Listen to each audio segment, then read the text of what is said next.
Welcome back to Watching the Throne on the Late Night Chat Network, episode 36.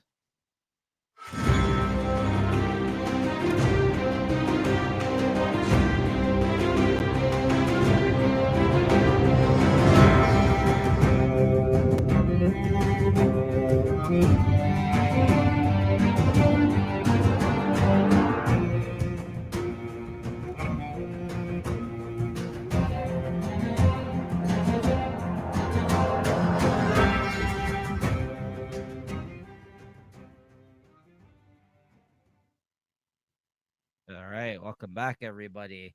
Or Hey, there's Jay again, sucking a dick off screen. How's it going, man?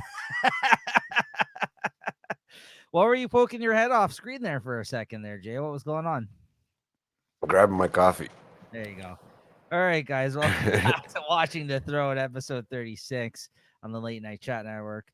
Yeah, another great episode. We'll get into it here in a second, but make sure if this is your first time checking out the channel, make sure you're subscribed, hit the like button, hit that thumbs up button, guys, the notification bell to be notified of when these episodes drop. They do come out every week on Thursday at 8 p.m. for the most part. You know, I think we've only missed a week or two, and then it came out the following week. It was kind of in between seasons sometimes, depending on the schedules, but mostly they've been dropping consecutively every week, Thursdays at 8.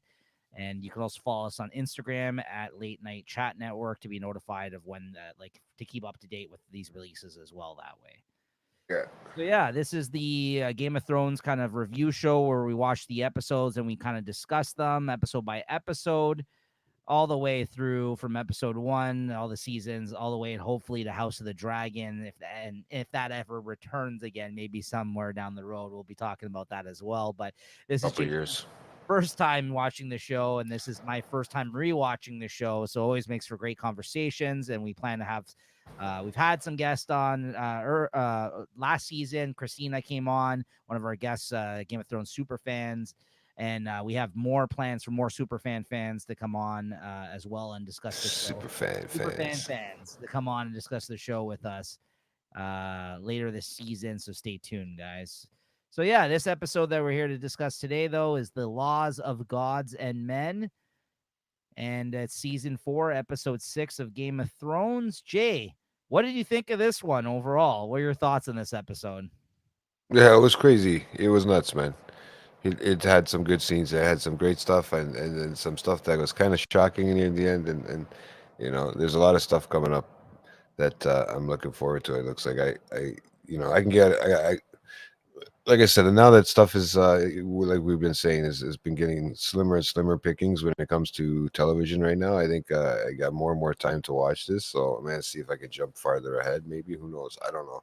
Uh, I kind of like the two at a time that I watch, but because I don't want to get too far ahead of myself, and then Yeah, even in my thoughts, right? So but yeah, you seem fully invested right now, though, in what's happening, and I would agree with you. I think this was a great episode, especially the last 10 minutes. 20 minutes or however 15 Yeah. minutes of the show, the whole trial of Tyrion.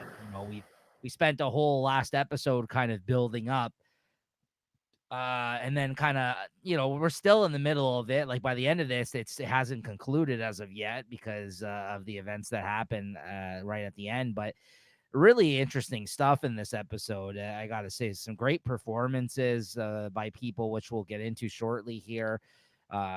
Some great scenes, great dialogue that we're gonna be seeing back and forth. A lot of reading, it looks like, in this one. Yeah, this one is a little bit more, I think, than the last one because, of course, I had to include that last Tyrion scene. If Which I'm a lady in this one, can I go off screen and make it more enticing for the viewer? sure. I don't know if that'll uh, help. I mean, I don't know if she wanted to say want to see the bearded women from back in the day, but I'm getting there. but yeah, let's get into it. Let's not waste any more time. This was a great one. And yeah, I really look forward to talking about it here. Sorry, I'm All right. just getting tripped out. I got hair on my head. Yeah, well, that'll happen. Can't see through the actual side, like so. It's thick. I was self-conscious. I was talking about my eye last couple episodes ago. Now you're talking about your bruised up head. Well, I still got a scar, everything, man. Yeah. It was my brain surgery from a couple I weeks ago. mean, it would be. I'd be surprised. I'm surprised you don't injure yourself more with the size of that fucking thing. I'm usually good at getting out from underneath the desk, but this time, What were you never doing mind. underneath the desk? Yeah, but yeah, that was just supposed to go like this, that was just supposed to be flyby. But yeah, I know you caught it. I was just seeing if anybody else Funny. will. Just Are you're you supposed to pleas- just switch are you topics. are Come you on, man, are keep it you rolling. are you pleasuring somebody like the president of the United States, or what's going on? I don't know. Maybe it could be the one of the co-hosts from Late Night Chat. We don't know. There you go. All right, moving on. First scene here, and we got a scene to act out for this one as well. So get ready, guys. Oh, Stannis and Davos visit the Iron Bank of Bravos in hopes of securing funds to aid Stannis's war effort. Now, the episode before last, if you recall, there was a moment where he was trying to figure out a way of helping out the situation with Stannis. This is Davos, of course, because he was pressuring him with everything going on to get his army together so they can actually, take over King's Landing, and he can have, the since he feels he's the rightful heir to the throne at this point. And what's his money? Davos was speaking to his daughter, and he was mentioning history of Bravos to her about something. And then while doing this, it dawned on him, oh my God, that's the answer. This is what we shall do. And we didn't see him for these two for another. We didn't see them at all last episode. No, So it's and fitting that they start this episode, picking up where they kind of left off. I guess they've traveled to Bravos now, and then you see them in this scene together speaking to the bank. And it's even more it's so interesting. funny. Yep. Because they in the last episode the Lannisters were talking about the Iron Right. Bank, but then you walk in the beginning of this one, it's Stannis and Davos there, Exactly. right? So, Yeah. So that's what I was just about to say. Yeah. We just oh, had the Lannisters talk about them last episode. So yeah, absolutely.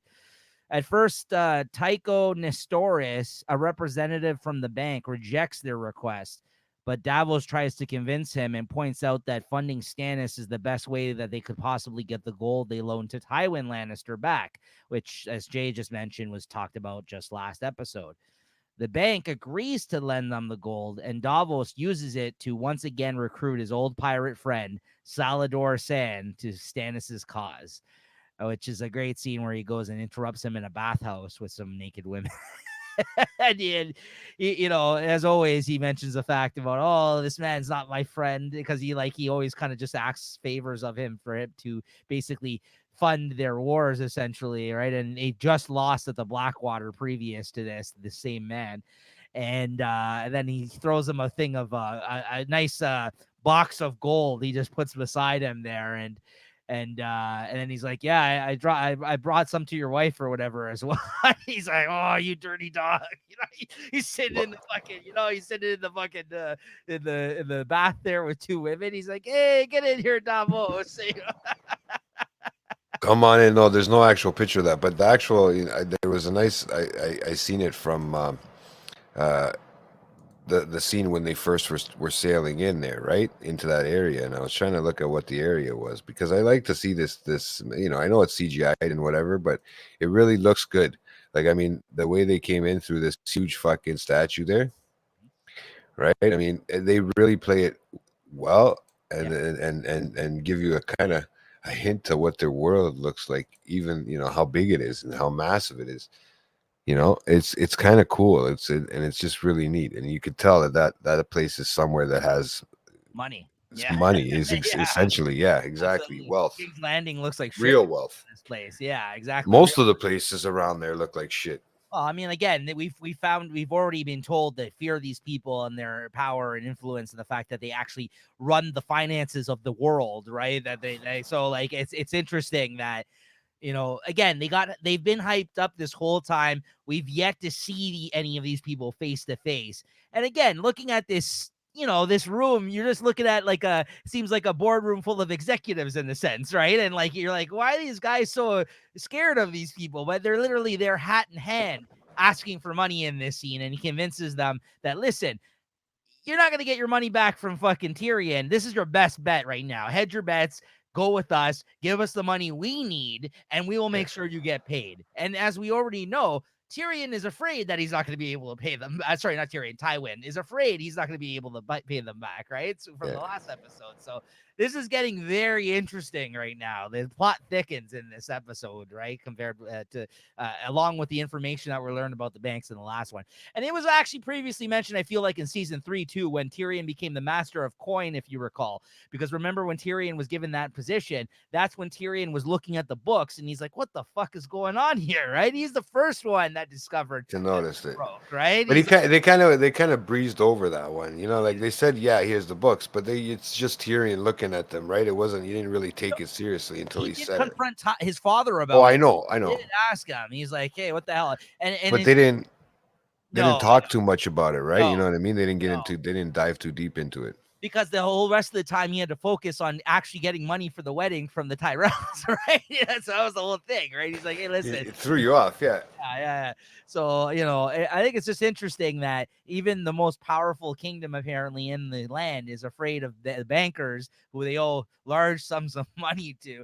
And they're maybe not as rich as you once thought, right? So it's very, very interesting what's happening here, what's transpiring the events right now. So very good.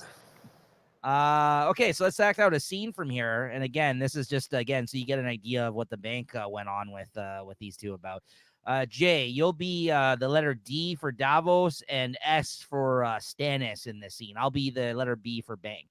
Okay. I'm gonna be the which one? D for Davos? Which one am I? There's 3. D and S. D and S. All right. Yeah. I'm gonna be 2. Yeah. So essentially, I'm talking to myself. Yeah, don't worry. All right, so this is the scene with Davos and Stannis. Okay? All right. Welcome to the Iron Bank. Please sit. What can we do for you, Lord Stannis? And this is Davos chiming in. This is Stannis of House Baratheon, King of the Adels, and first of the men, Lord of the 7 Kingdoms and protector of the realm. The Iron Throne is currently occupied by Tommen of the House Baratheon, King of the Andals and the First Men, Lord of the 7 Kingdoms, and Protector of the Realm. And this is Stannis now. He shares no blood with me. He's a bastard born of incest, as was his brother before him.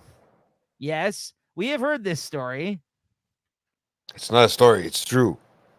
The king's grandfather tells a different story, a story about a jealous uncle whose attempts to usurp the throne from the rightful king cost the 7 kingdoms dearly in blood and gold. Gold you loaned him. Oh, gold. Sorry, that was your line. Sorry, bro. Yeah, gold you loaned him. And you feel your blood gives you a claim on our gold? More than any man living. Across the narrow sea, your books are filled with words like usurper and madman and bloodright. Here, our books are filled with numbers. We prefer the stories they tell, more plain, less open to interpretation.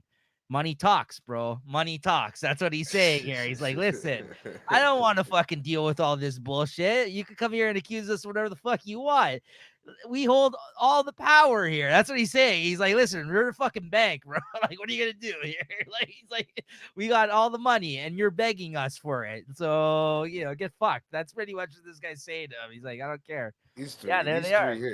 Yeah, there they are. The guy in the middle is the one I think speaking to him in this scene. Yeah. So it's fucking hilarious because it's only 3 guys, man. It's literally yeah.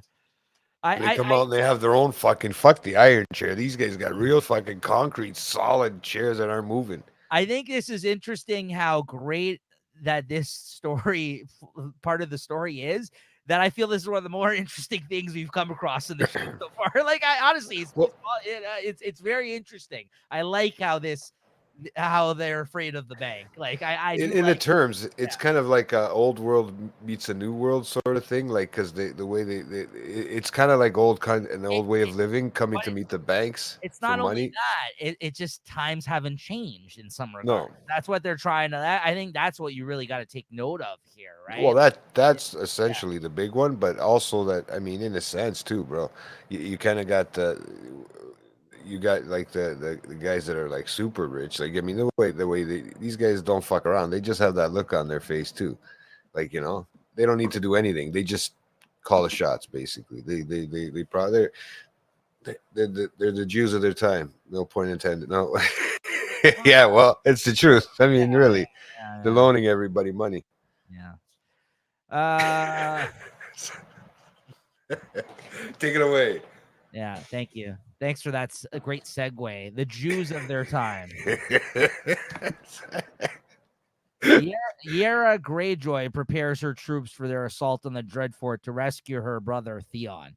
This was crazy. Yeah, she reads the letter sent by Ramsay Snow, threatening to flay all Ironborn who do not leave the north. They end up scaling the walls of the castle. They quietly take out the guards as they search for Theon. Interrogating a guard, Yara learns of Theon's location, which is the dog kennels. They see Theon sitting in a cage. Yara opens the cage, but Theon refuses to go with her, believing it is another cruel trick played by Ramsay. Ramsay and several Bolton troops enter and fight, and a fight ensues, with several Bolton and Greyjoy soldiers killed. Theon tells Yara his name has always been Reek, bites her, and cowers in his cage. This is how fucked up he's gone, how long gone. I was gonna sit. How far gone this character is, right? From the, just bites his own sister. No, not by her, by Ramsay. Ramsay is the guy. Yeah. That's the reason he's fucked in the head right now. Yeah. No, I said to bite his own sister. Oh, yeah. Sorry, I thought you said I thought you said by his own sister. Okay. Ramsay releases the hounds, and Yara is forced to retreat to her ship. When one of the Iron Men asks about Theon as they're on their way out on the boat, Yara says Theon is dead. I guess at least to her, because he's clearly thinks he's someone else. But like, I don't know if she realizes the torture that he has had to endure. I mean, clearly she does. She knows that his dick came in a box to their fucking their place, right? I don't know. What do you think about this? I feel like she gave up rather quick in this scene. I mean, as soon as like there was an inkling of we're not gonna win this fight, they were out. Well, I mean, dude, I don't know. I think she gave up after she because there was a little bit that ensued before the whole biting thing. Like she tried to really pursue him to come. Like he was lost, and he was very confused and scared. Yeah, I know. I think she just considered him to be a lost cause. I get that, but it's sad because like, she was right there. Like, if he just took a second and actually she got through to him, he would have been gone on the boat with them. They would have fucking saved him, right? But instead now, she should have maybe put a little bit more of an effort. I mean, she did come all that way too, if you think about it, and she did put herself at risk by doing it because I don't think they were outnumbered. I would have thought. Oh, of course, but I just think that like she gave that fucking rousing speech to her father and threw it in his face that I'm gonna go save him because you don't give a shit. Then she gets there and she's like, yeah, she's like, yeah, he's a lost cause. Let's get out of here. That's pretty much what happened. This is like, no, this is too hard. Let's get the fuck out of here, boys. I get it. She was there. She's never said how long she was going to try and how hard she was going to try. I guess we'll give her that much. Yeah, I'll give her that much. I mean, she made more of an effort than her father did, right? Or anyone else for that matter at this point. He's a lost cause, right? So I guess no one cares. I just feel like this guy has no friends in the world right now anymore. Rob's dead. He turned his back on him anyways. He's dead. Yeah. Bran, if he tells them what he did to I think all of the Starks now don't give a shit about him because of what he did, right? They don't give a shit. His family doesn't give a shit, right? Like I think Theon's lost cause. He's stuck with fucking Ramsay. He's stuck with Ramsay there. Stuck with Ramsay. He's Reek now. Sorry. Reek. Yeah. I should just refer to him as Reek from now on. I forgot his name. Reek. It's sad. If that's gonna be what it's gonna be like for the rest of the show, like this is the only one that's gotten 2 names out of this show. He should be the one that gets nominated. He's playing 2 totally different characters. He played one character, the first 2 seasons, and now this 2 seasons he's playing some fucking weirdo. Well, Ramsay's a nice guy though. He allows Reeks to take a bath, even though he reeks. He allows him to take a bath, and as a reward for his loyalty. Yeah, I can't because he literally went to him. I couldn't believe that, and not his sister, bro. After all that shit, getting your fucking dick cut off, everything, bro, you would go back to that. I know there's that syndrome that they call it, but really, I'd be running. It's not only that. I think that he's so afraid. Like, he's played mind games on him this whole time to the point where he can't even believe that his sister was actually there to save him. He thinks it's a sick trick because, like the tricks that he played on him where he sent the women in to fuck him, and then like at the last minute he came in, he's like, oh, what, you think these women are gonna fuck you, right? Like it's just it's intellectual kind of mind game Mind fucking, yeah, yeah. pretty much. So like he is a shell of the man he used to be at this point, right? Like you said, like he got the, he's fucked in the head now. Like he's a different man, right? So This Ramsey guy is a really good. He would have been good in the days of the what do they call that when they get mind fuck people, cults and stuff like that. It seems like the way he's done it is similar to that, a great but a show. lot more pain. Right, a great show that I think it's a British show, like a BBC show or something like that. If you guys ever want to check it out, you might like it, Jay. It used to be on Netflix years ago. I don't know if you've ever seen it. This guy was on it. The guy who plays Ramsey, he was on the show. Really good. Until it went off the rails. I think it was one of those things where like they ended up canceling the show after 3 seasons, and it kind of got like weird towards the end. And then the actors the actors that were on the first 2 seasons started dropping off, like the show, you know what I mean? Like I think he wasn't there by the end, this character, but he was on the first, I think, 2 seasons of the show. It's called Misfits. The Misfits. It was a show about a bunch of English kids that get superpowers. It was I thought I seen something about that. I heard something about it or whatever one time, seen the trailer. Somebody put me onto it when I saw this guy on the Game of Thrones show. They mentioned the fact that this is back when this was actually on the air. They're like, oh, if you like this guy, you should watch his show. And it was on Netflix at the time. And of course, like most Netflix things, I think they've removed it from Netflix. Like, you know how over time they just remove shit. So if you guys can find it out there, I think it was like a BBC show. It was like an English show. And it was a really good cast. And it was a bunch of kids that ended up getting superpowers, but they're like shitheads, like, you know what I mean? Like they're like, they're just, they are. And this guy is part of it.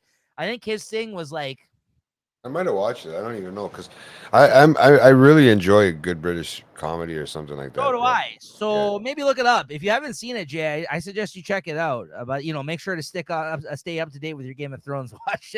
No, I know. I think you like it. So he gives him the bath there as a reward for his loyalty. Reek fears the bath is another trick, but Ramsey assures him it is not. While Reek bathes, Ramsey now plans to assault Moat Kaelin and needs Reek to pretend to be someone he isn't, Theon Greyjoy. So he now needs. So he's gonna end up being Theon for a bit, eh? He needs him to pretend that he's still Theon. I don't know if he's actually capable of doing that anymore, but we'll see. Right?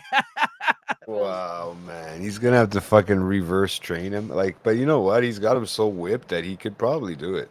I'm surprised you've taken such a liking to Theon. You seem to like this guy. I did, bro. But now I'm starting to really feel bad for him because he's really getting fucked over.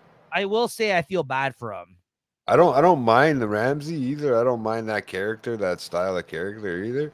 So it's kind of hard. So I like watching the two together because I really like the mind fucking thing too. Because that's always good and it always goes well with anything I like to see. Right? It doesn't matter what I watch. Right? But those kind of shows are always great. But honestly, I like his character. So I don't know it's hard to hate anybody in these 2 scenes, even though he cut his dick off, but it's kind of a cool thing. It's like, hey, you know what? If you had the power to do that and fuck somebody up that bad, would you? Like, I don't know. I sometimes wonder, would I do this if I had the chance to back in the day? Of course I would. He's pretty sadistic. Now that we've lost Joffrey, he's the most sadistic person on the show, right? Like, I mean, and I think he was even worse than Joffrey because Joffrey was just a bit of a tyrant, and you know what I mean? Like, he actually didn't wield any fucking power of any sort, really. He was just a little bitch. But like, even though he was the king, he just still acted like a bitch. But this guy actually. He without being supervised, this guy is doing a lot of foul shit. You know what I mean? Oh yeah. Anyways, it's interesting. Yeah, it is. On one sunny day outside of Marine, a goat herd and his son are peacefully tending the goats on a hill. One fine day. One sunny day. Yeah, while the sun throws rocks to pass the time. Suddenly, Drogon, now the size of a horse, appears and burns the field and kills a flock of goats while taking one with him. Go ahead. Can I say I think it was a lot bigger than the size of a horse, bro. That's what this description that I have. Yeah. Maybe it's the body that was the size or the head or something. But fuck, man, that kid was just like. This dragon is huge now. This dragon is huge now. Yeah, and the fact that we haven't really seen them for a few episodes, they've been very sparse on the fact that they've been showing these dragons, right? Because I'm sure it costs a lot of money for them to put a CGI fucking dragon in the show. So you see them maybe like once a season, twice a season, and before the last time we saw them, they were like what, this big maybe, right? Now this fucking thing's massive, right? So it's pretty crazy. So Yeah, it's gotten to a decent size now, man. Where the goat herder travels to Meereen to visit the queen and lays the charred remains of his flock before Daenerys, hoping to not anger the queen and believes it to be punishment. Daenerys apologizes about Drogon's actions and promises to pay back 3 times the value of his flock. I was surprised that she did that. Like I know she's been nice up to this point, but just for that, I figured that was kind of nice of her. She kind of pulled something nice there. I don't know, like she got a point. I'll give her a point for that one. Yeah. Right? After he departs, I can't even say this fucking name. Hizdar Zolorak presents. I don't know. I tried writing it down. Yeah, presents his petition, the right to bury his father's remains in the Temple of the Graces. Now, this is where something comes back to bite her in the ass a little bit, because as you remember, Barristan actually advised her to maybe not go through with staking all of the fucking masters and maybe show some mercy to them in the case of her taking over this the Meereen, right? Yeah. Which she refused because she was very bloodthirsty and really pissed about the fact that they fucking did that to all those children, which I agree that is pretty fucked up. At that point, yeah. Something. But I mean, this man in this moment proves that not everybody had the same allegiance to the situation as maybe she had thought, right? So, well, then apparently the guy's father, yeah, right? Yeah, he asked the right to bury his father's remains in the Temple of the Graces, as he was one of the Meereenese great masters crucified on Daenerys' orders. Mm-hmm. He counters that he was one of the masters, therefore they that crucified the 163 children. Lorak reveals that his father actually spoke out against the crucifixion of the slave children, but was overruled. But later was killed due to Daenerys' judgment anyways. Somewhat mollified, Daenerys allows him to bury his father as he leaves. I don't even know what mollified means. Daenerys asks how many more supplicants are waiting. Missandei answers that there are over 200 more awaiting to speak to her. I think it was 212 that she said. If I wrote it down, I was like, holy fuck. Yeah, so those are people asking a favor of the king or queen, essentially lining up, trying to, to get. What that guy was saying was his father was one of the guys that spoke out against doing that to the kids, right? That's right. He had spoke out against it. That's why he's asking for his body back, right? Yeah, he wants to bury him like an actual. And unfortunately, she killed him. Yeah, but I mean, like that. But that's what I mean, to just assume that all 163 people agreed with what they were choosing to actually do. Yeah, it is kind of like pretty crazy, right? And I think that's what Barristan was trying to point out, is like, maybe you shouldn't act so hastily with this decision. I know you're angry, but maybe think about this one. And she proceeded to do this as a response to what had occurred, right? And there's an example. If this guy's telling the truth, this man maybe wasn't so bad, but she killed him anyways because he's part of this group of people. Out of 163 people, you think some people would be overruled on their decision making there, right? So, I think it's interesting. Well, they had a democratic society. It looked like, hey, they were able to vote on it and stuff. Right. Who knows, maybe, right? So it's weird back then. That's kind of cool. Yeah. At a meeting of the small council, Tywin informs the counselors that Tyrion's trial will begin that afternoon. Lord Varys informs Tywin that the Hound has been spotted in the Riverlands, and Tywin orders a bounty on his head. Varys also informs the council of Daenerys' conquest of Meereen, and Tywin decides to take measures to prevent her from launching an invasion. What do you think of this? This one here, it was they were trying to figure out what the fuck was going on. Yeah. Right? And the small council, as you can see in this scene, has changed once again, with Oberyn being present, as Tywin had given him that and appointed him there, as well as another man, which also sits on the jury with Tyrion's trial, right? So, and because remember when he's sitting there, he's like, "Oh, what will you make me? The master of coin, the master of ships?" And that other guy's like, "Actually, we've agreed I'm gonna be the master of ships," right? And like Oberyn now as part of the council because Tywin's trying to like kiss his ass, right? Because he needs his help Yeah. in the situation. What do you feel about Oberyn being on the council, the small council right now? Do you like his presence? Yeah, I do, because it's gonna make it interesting. I think it's gonna break the tension in between that the council that's there. That I think his character plays a lot to the it plays the opposite of to the Lannisters and that. And so I think if anybody's gonna be on Tyrion's side, Tyrion's side, it's gonna be Oberyn. I feel. Why? Why would you think I that? I just feel that he's more understanding about shit. They both, like Because he's removed from the situation, unlike everybody. really, Yeah. Okay. really, both of them have a grudge, right? Like even the father, even we've already come to the conclusion previous seasons about he didn't like because the mother died right after he was born, or like giving birth to him, because it was there was that. So he's got some issues against Tyrion himself, and then we know the sister doesn't fucking want him around. Like she wants him dead. So the only real one that kind of could and I think they're similar and they relate because they like banging fucking all the time. They're more of that type of person that Interesting. uh So you think that Oberyn's going to be in Tyrion's corner? I feel if anybody's going to be in Tyrion's corner, that's who I would put my money on. I mean, out of the rest of them, I mean, who Right. else am I looking at when we're Yeah, looking at that, that's right? fair. That's fair. Prior But to this that's prior to this episode, although I know he only looks out for number one, I would say possibly Varys, but we're gonna get into that a little later. Because we know that how Varys feels about Tyrion, but of course we also know how Varys is. So we'll get into that shortly. But that's interesting. Okay, I like your deduction skills there, fucking Sherlock Holmes over here. well, All I right, try to pull apart stuff. I like Like it. I told you, I now I stuff's starting to pop up in my Google feed, like for the next episodes of Game of Thrones, and it's fucking pissing me off because because now when it says, "Is this useful to you?" I say no yeah, on my it's like Google fuck feed, off. right? I don't want to need Yeah, to know. I don't want to know, right? Like, but now it's actually because I've been looking it up so much on my Google, it's become part of my algorithm. Make sure try not to fucking get spoiled I'm by. going episode by episode, Yeah. right?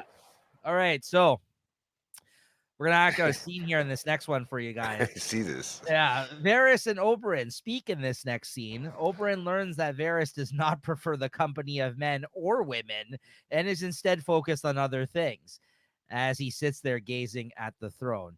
Now, Jay, who do you want to be in this scene? Your boy Oberyn? I was wondering, who am I end up gonna be? You're gonna Your not boy, gonna be Hope? your boy Oberyn or Varys? Who do you want to be?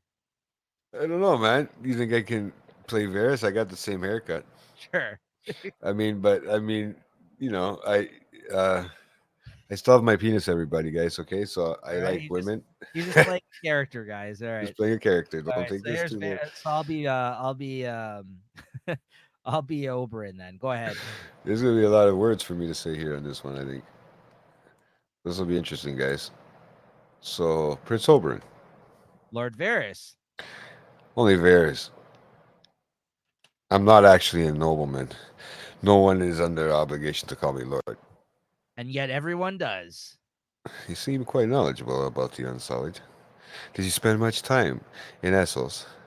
Yeah, because they did talk about the Unsullied as being part of the army of Daenerys in the small council meeting, by the way.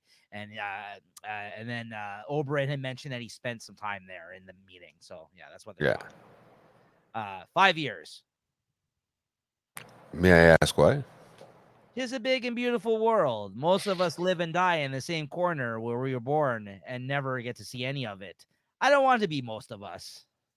Most of us aren't princes. Very true. And I think that what you could take from that line is, even in real life, is that a lot of people that have a lot of time and money and are able to travel and see a lot of shit think this way about life, but yet they're given those opportunities, and not everyone is. And I think that's why Varys is like, you're a prince, though. You can fucking afford to do that and live somewhere abroad for 5 fucking years and not care about holding down a Anything. job or anything else, right? So yeah, that's I kind of what fucking hate those people.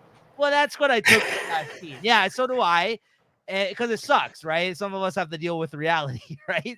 But at the same time, you can't hate on anybody that's has that opportunity, because of course you would do it if you had the opportunity, right? Well, you know what's so funny? Some of them don't even realize they have that opportunity, bro. I They don't agree. realize how good they got it too. So their head's so far up their ass. I agree. So this is what that kind of scene kind of meant to me as well, right? I took It's a it that grounding scene. It's very nice. absolutely. All right, so again, now this is them in the same scene here. Another interesting dialogue between the two. Here's Oberyn. My paramour, Elaria, she would find you very interesting. You should come to the brothel and meet her. We brought her own wine, not the swill they serve here. We have some lovely boys on retainer, but you did like boys before. And then Varys like shakes his head. No, really, girls? And he shakes his head. No. He's like, I hope you won't be offended when I say I never would have guessed. Not at all. He doesn't shake his head no here. Yeah, but go ahead. But I was never interested in girls either. What then? Nothing. Everybody is interested in something. Not me. When I see what desires does to people, what it's done to this country, I am very glad to have no part in it. Besides, the absence of desire leaves one free to pursue other things. You know, I wrote that down because it's such a good line, man. It really is. Because if you don't really give a fuck about anything but yourself, Right. You can focus. Eyes yeah, on the prize. yeah. Exactly. And then Oberyn's like, such as? Oh, wait, And there's an and expression. and That's it. and he doesn't say anything, but Varys kind of glances over and looks at the throne that he's kind of standing there, the Yeah. Iron Throne, glancing at this whole time, right? Again, you're seeing examples of how Varys and Peter Baelish in the last episode are really trying to fucking work their way up in the world here. I mean, now at this point, they're doing it from opposite ends. He's in King's Landing still. Baelish had to go elsewhere in order to get power, because if you think about it, Baelish was kept getting fucked up by Varys being in the same vicinity as him, right? So I think it's true. If It's anything, true. it was smart of him to fucking go and remove himself from that whole situation and do his dirty business from abroad, right? Like as he's been doing, right? Yeah. Still fucking got his fingers in everything that's going on in King's Landing, as evidenced by the fact that he killed the king, Joffrey, right? So very interesting stuff going on in this scene. Yeah, but you're right. Another great conversation, a great point to be made there is that Varys was able to identify that if he doesn't focus on that type of shit, then he can have his focus on other things, right? So Yeah, it's actually really good. I mean, it's not, it's been used in other things in other ways, and that same sort of line about love and not loving people, that's the worst thing to have in the world, because then you always got something that you're worried about. yeah. All right. So next up, we got in the dungeon. Jaime has Tyrion shackled and brought into the throne room to begin his trial. This King is Tommen fucked. recuses himself from the trial, appointing his grandfather Tywin, Prince Oberyn Martell, and Lord Mace Tyrell as judges. That's the other dude that's on the council, Lord Mace Tyrell. Yeah. Several witnesses are called for the prosecution, including Sir Meryn Trant, Grand Maester Pycelle, Queen Regent Cersei. This is all their long ass names here. This is the whole You official know, eh? here. And Varys, all of whom give testimony backing the accusations against Tyrion.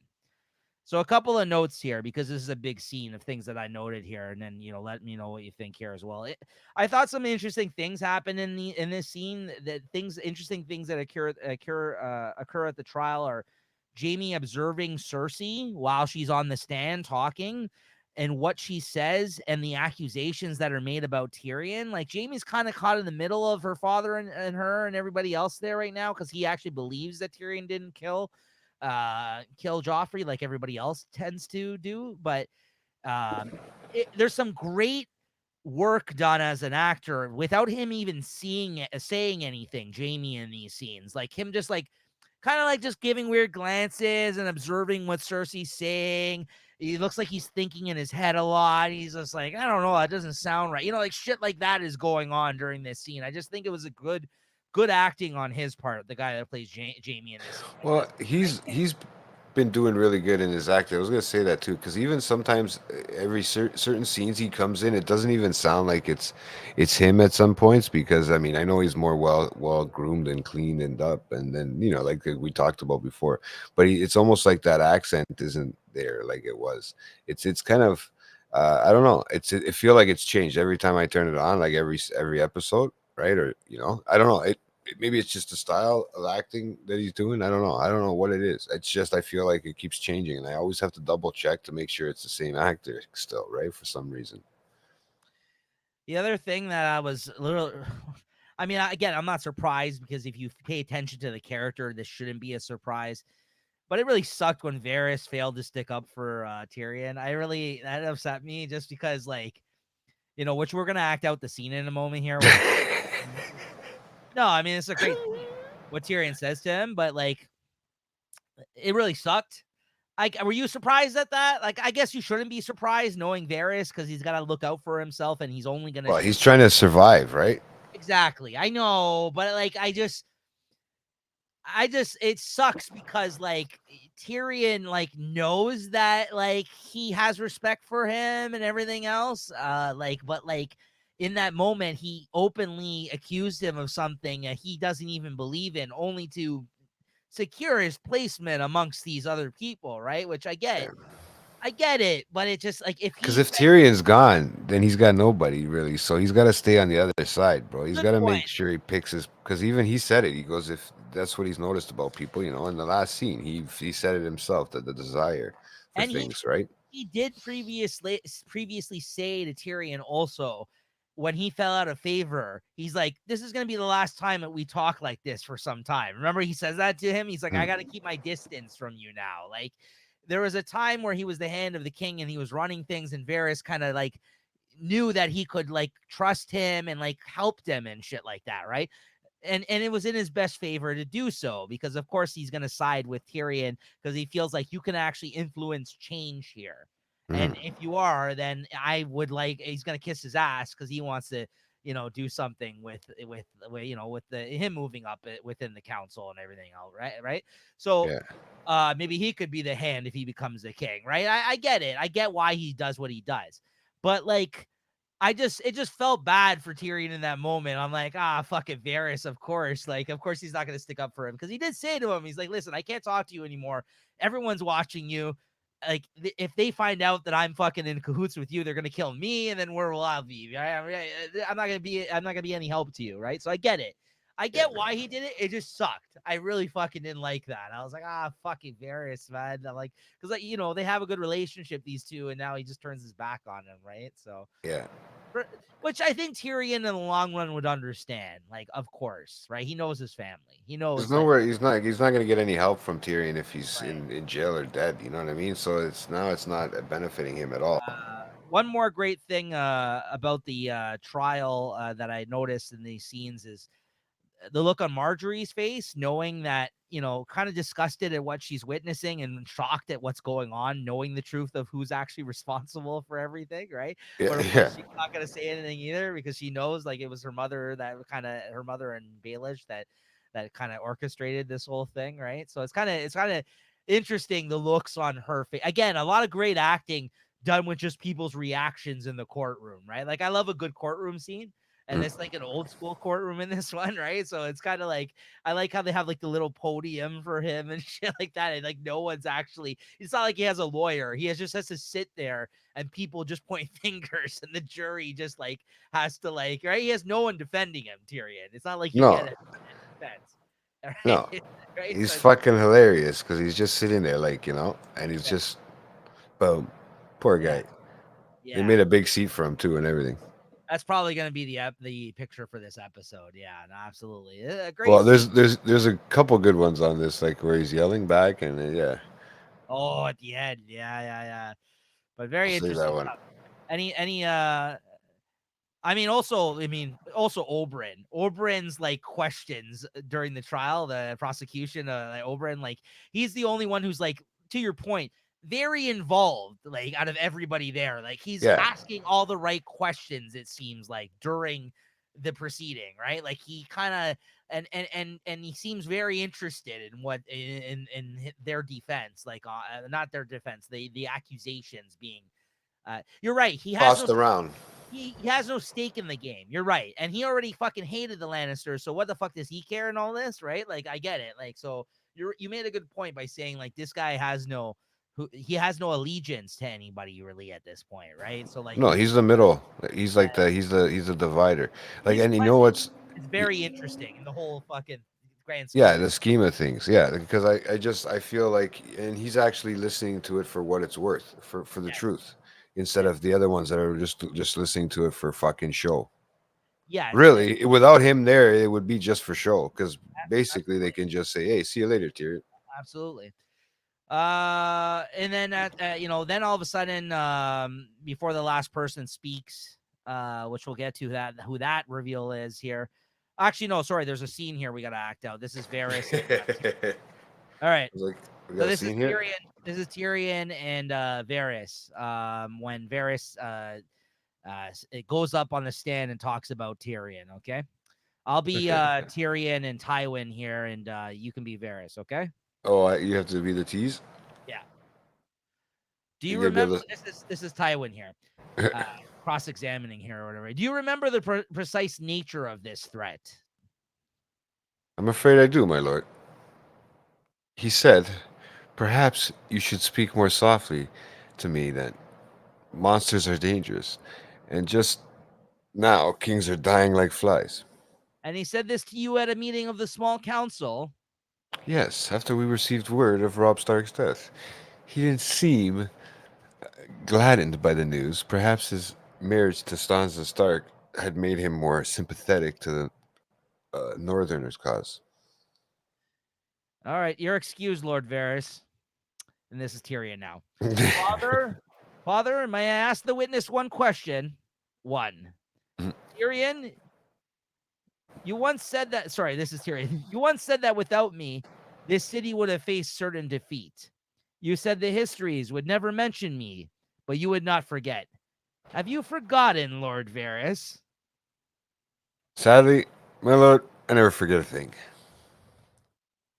Which he which he knows. He's uses basically saying, which he uses to his advantage very wisely because he says exactly what Tyrion said to him in passing at that meeting is very true. What he said about how he said they're dropping like flies because he threatened the king in front of him at that moment at the council. Now, of course, Varys didn't give a shit about that, but he used it against him.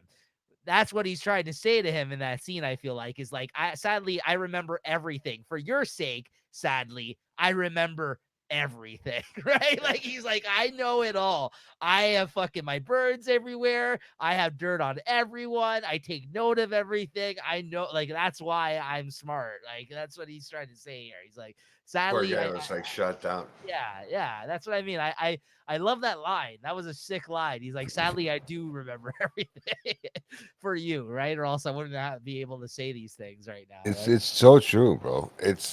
Yeah, yeah. He's a fucking manipulator. He's great He's too. His great. acting, He's yeah. great. So then they go for a recess. Jamie asks Tywin. Recess. Yeah, yeah. Well, that's what they call it in a courtroom. No, I know, but I didn't think they called it. Like, I mean, it's not really. It's just the Game of Thrones. There, I mean, No, that's it's what they call it. We're taking a short recess. Watch is that what any they said it? law shows. Yes. Okay, I didn't know. I mean, it's not real law. It's fantasy over here. You know. Oh, okay, we're gonna go for lunch, guys. So yeah, that's essentially what taking a short recess means. It means when they're taking a break in the trial. I know it's recess is. I just didn't think they said it in the show. Sorry. They, they do in real life. It's the actual thing they say in courtrooms. In Jamie real life, asks, yes. this is okay. You're just No more outbursts. It says minute. right here. It All says right. no more outbursts. Yeah. Jamie asks Tywin to spare Tyrion, offering to break his oath to the Kingsguard and return to Casterly Rock to be his heir, which is pretty much what Tywin wanted this whole time. So he gives in, right? Tywin Yeah. accepts, telling Jamie that Tyrion will be allowed to join the Night's Watch after being found guilty of Joffrey's murder, which I guess he had tried to assure him previous to him even agreeing to do this. He's like, yeah, he'll be punished. He's like, because he's like, he'll be killed. He's like, no, he'll be punished. Like he never, I guess, intended. He just wanted him to fucking go away because he hates Tyrion at this point, right? That's why he's like, Fucking get rid prick. of this guy, right? Yeah. Provided he pleads for mercy. Before the recess ends, Jamie speaks with Tyrion and urges him to do so. Tyrion is deeply distrustful of the offer, remarking that Eddard Stark was promised the same thing, Ned Stark, and yet still lost his head. But Jaime pleads with his brother to trust him, insisting that their father will keep his word, and advises him, keep your mouth shut, no more outbursts. Great scene. And I like that he looks Tyrion in the eyes in that moment and like asks him, like, do you trust me? Like type of thing, right? Yeah, It's he like, crouches down too. They make it so good. They make it so like he gets to his level and he says, "Listen, yeah. So let's it's act out that scene right here. This is basically what I just said here. You be Jaime, all right? all right. You get to be the cool You're guy, Jaime. eh? I'll be Tyrion, my boy. All right. Yeah, you're gonna be found guilty, Oh, you think so? and when you are, you need to enter a formal plea of mercy and ask to be sent to the wall." Father agreed to it. He'll spare your life and allow you to join the Night's Watch. Ned Stark was promised the same thing, and we both know how that turned out. Uh, Father, it's not Joffrey. He'll keep his word. How do you know? You trust me? Keep your mouth shut. No more outbursts, okay? Yeah, there you go. That's what I All mean. right. This is what you got to start learning to say to me, bro. Keep your mouth Now shut. this No more outbursts. so this is do it during this scene because I gotta ramble this off before we end here, this last big scene. Okay, I'll give you a chance to jump in here. This is the shock of the episode, though, right here. And I want to hear your thoughts on this. So let me just set this up, Jay, because That I bitch. need to know where your mind's at with this. I already know. You already heard it. So Returning to the trial, Tywin orders the next witness to testify, who turns out to be Shay. She testifies that Tyrion and Sansa planned Joffrey's murder together, claiming that Sansa wanted vengeance for the murder of her father, mother, and brother. Of course, we all know that Shay was sent away. What's she doing back here, right? She where did tells she come from, the yeah, bitch? she tells the judges of Tyrion's sexual desires. This part is true, embarrassing him in front of the crowd. Before she can continue, Tyrion, enraged beyond sense, angrily demands that he be allowed to confess his crimes. He angrily roars about how he saved King's Landing from Stannis Baratheon's forces and says he should have let Stannis kill everyone in King's Landing, much to the horror and disgust of the people in the court. Tyrion then claims to be guilty. Tywin assumes that he is guilty for murdering King Joffrey Baratheon. Tyrion denies this, saying he's guilty of a far more monstrous crime. I'm guilty of being a dwarf. Tywin scoffs at Tyrion's claims and says he is not on trial for being a dwarf. Tyrion angrily says he has been on trial for his entire life as a dwarf. Tywin asks if he has nothing to say in his defense. Tyrion then says he has nothing to say in his defense, but only this. He then reveals his true feelings about Joffrey, denying guilt in the king's murder, but saying he wished to have killed Joffrey himself. Tyrion then turns his full fury towards Cersei and says that watching her vicious bastard of a son die gave him more relief than 1,000 lying whores. He then turns around to the court and roars that he wishes to have become the monster they thought he was and would have gladly given his life to watch everyone die from drinking poison. He's just digging his toe deeper in this scene. This enrages everyone in the court, and Tywin orders Sir Meryn to escort Tyrion back to the dungeons. Before he can be escorted out, Tyrion bellows that he will not lose his life for a crime he did not commit, and knowing that he will get no justice from the court, demands a trial by combat. Once again, Tyrion with his fucking trial by combat move.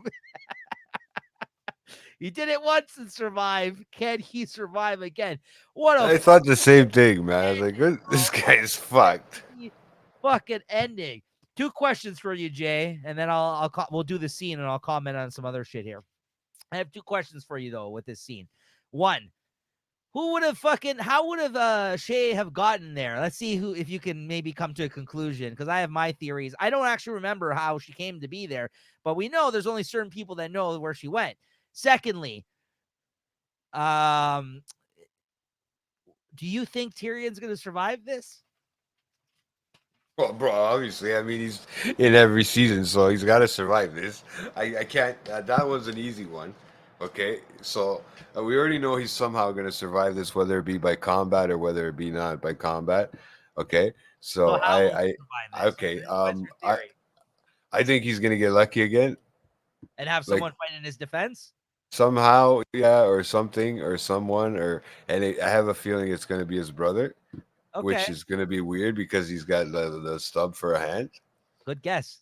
Good So catch. Can be it's gonna be challenging the for him. dwarf cheering on the fucking cripple. So you know what I mean? Come on, you can do it. I've been doing it all my life. Come on, you can do it. It's challenging, but you can do it. I feel like that's the way it's gonna do it, like in a weird kind of story. Maybe not like you Yeah, know I 21st like it. century style, but I like your theory. Yeah, okay, I like it. I like it. Okay. And So how does Shay get there? I think Varys had something to do with it because Yeah. he's just a little dick. He's just being a dick. But He's I one of the really, only people that knows that where they sent her as well, right? It has to be Varys. And I obviously was so Varys, upset for Tyrion. I know, because his heart's getting pulled, and she's He lying. used She's every forcing word that he lying. said. I know about like when she said about he told me to like have sex with them, like, and make him feel like fuck him Like it was like the it's last time. girl. And then Oberyn's like, oh, Oberyn was like, Oberyn, that was the best. Oberyn's like, and did you? She's like, did I what? Did you fuck him like it's the end of the world? Oberyn is so intrigued in that scene. He's like, oh, interesting. He's like, hey. He won his vote over. I That's love what I mean. It doesn't take much. I love how much he's smiling when that happens. He's like, "Oh, really?" He's like, "Did you?" He's he's a man of love, bro. He loves everything, so Great he's good, acting, bro. great, Yeah, great, great acting by Pedro Pascal, our I boy. never realized this is the type of character he played in this, but I love it, man. It's fucking awesome, bro. Yeah, he's great. He's great. I just want to get a costume like that and just dress around like in a robe and walk around my house. I wouldn't be surprised after his recent popularity from the other shows that he's been in that people are probably going to be dressing with as him as this Halloween. Honestly, Yeah, but like as the fucking Last of Us, but not. I don't know if as this. I don't know. It'd be cool if you seen somebody going around as the Game of Thrones dude.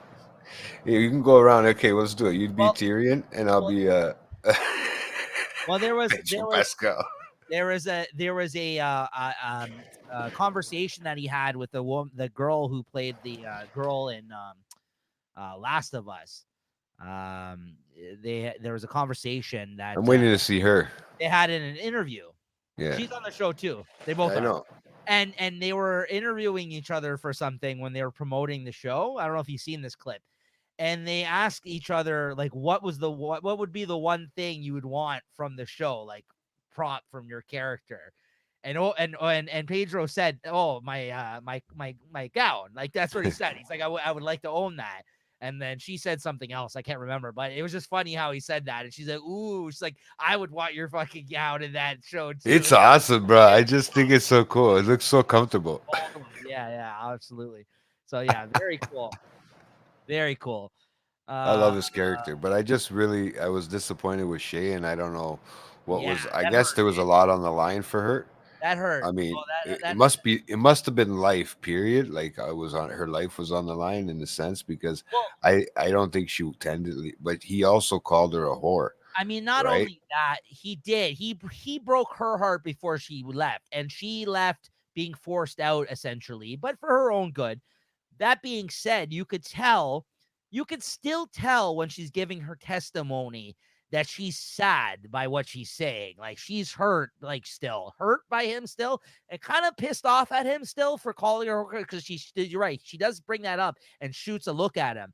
But also, like, you can tell she's being like those words were fed to her. She didn't want to say those things. You know what I mean? Oh, she did it in fear too. You can see that look on her Yeah, face. she's very distraught. Like, you know what I mean? Like, it's I know it's sad. It's a sad scene. I mean, I felt bad for Tyrion, and that's why Tyrion, like in that scene, like he looks over at her. He's like, don't do this. Like, he's like, don't do it. And like that's why he starts to say all that shit. Like, he's like, I don't want to hear any more of this. Like, that's the only reason. He's like, oh yeah, okay, I confess. Like, I don't want to fucking hear it because you're right. She was saying intimate details about their actual like love life when she said that, like when she started going in about that shit, right? It really hit home. All the Yeah. other shit was bullshit, and he knew it was bullshit. But like when she started saying like, "Oh yeah, he told me to call him his lie-in or whatever," remember all that shit she started saying about him? I felt bad for the guy, man. It was Fuck that was me. yeah They're like a whore or something. Yeah. yeah that's He right. said that he had a good word, a line right at the end. I just can't remember what it was. I didn't write that part down, but But he said a, we're gonna do this scene here in a moment. His final speech here. this one's confusing for me. There's a lot of T's and Over Tywins it. and fucking. I'll over it. But I did want to. My other notes here was amazing scene and speech by Tyrion. The Varys and Shay thing I asked you about. Where was Braun during all this? I don't know if they didn't allow him to be there because he is somebody who helps him, so probably not. Oberyn's look of intrigue. Yeah, I wrote that down. I already said that. And Jamie's look of shock when Tyrion starts to give his speech there is great, though, because he's just like, he tried to help him out, went to all those lengths, and as soon as he starts going off the rails, because like you said, he said no more outbursts. He's like, he's like, what the fuck? Like, he's just like, fuck, what are you doing, dude? Like, he was like, Yeah. Jamie was like shocked by what You're happened. ruining everything for it, bro. He goes, "What are you doing?" Yeah, yeah. But he's gonna. I'm telling you, I feel like he's gonna put his brother in that fight for him, bro. I can't. It's only him or Braun. Even the optics of it are so fucked up, though. Like, you literally have the rest of your family holding you on trial, like in this scene. Like, your whole family's against you. Jamie's like an intermediary, like he's in the middle of it all. And you got Cersei on the stand saying you killed my son. You got Tywin, who fucking doesn't give a shit about you, wants you to like leave. Like, And the right? only Like, the only reason why I'm thinking the brother is because you know what, they won't want to kill him because he's the brother, like it's the Kingslayer. Plus, I mean, if Cersei still has some sort of emotion for him, that right. might be an interest that might play into Tyrion's favor. Like he's playing, I think he pulled out the right hand. I think it's a good card. I just want to see who he's gonna pick. Yeah. Should be very interesting. I can't wait to watch the next one, guys. I don't know if you've gone ahead already. Have you? No, no. Can't wait. I can't wait. Okay. So here's the scene. Here's the scene, the final speech here with Tyrion, a little bit of it here, guys. So I'm gonna be the one that says T, and you're just straight up Tywin, okay? Okay. Right. Father, I wish to confess. You wish to confess? I saved you. I saved this city and all your worthless lives. I should have let Stannis kill you all. So that's me, right? No, sorry, Tyrion. Do you wish to confess? Yes, father, I'm guilty. Is that what you want to hear? You admit you poisoned the king? No, of that I'm innocent. I'm guilty of a far more monstrous crime. I'm guilty of being a dwarf. You're not on trial for being a dwarf.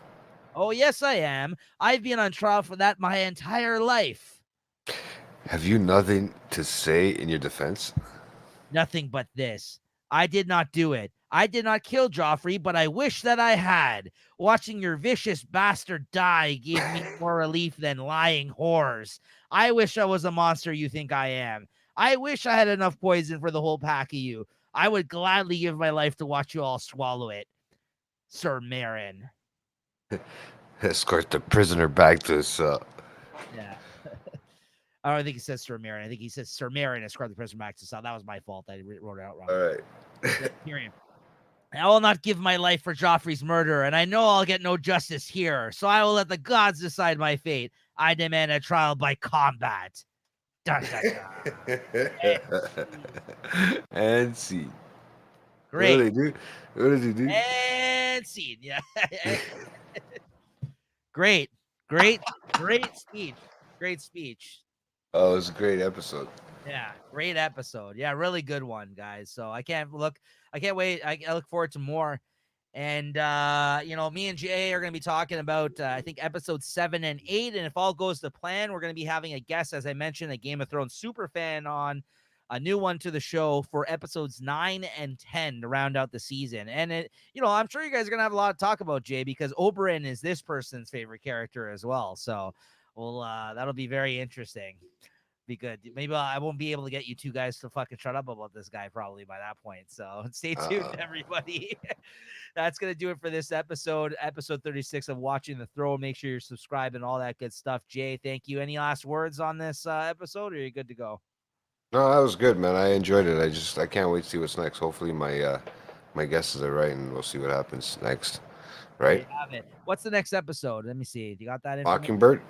Mockingbird. There you go. Okay, so episode 7 of season 4 of Game of Thrones. Next episode will be Mockingbird, guys. We'll see you here next week, as always, Thursdays at 8 p.m. here on the Late Night Chat Network. Thank you for tuning in, everybody. And we'll see you next time. Thank you, Jay. Yeah, thank you.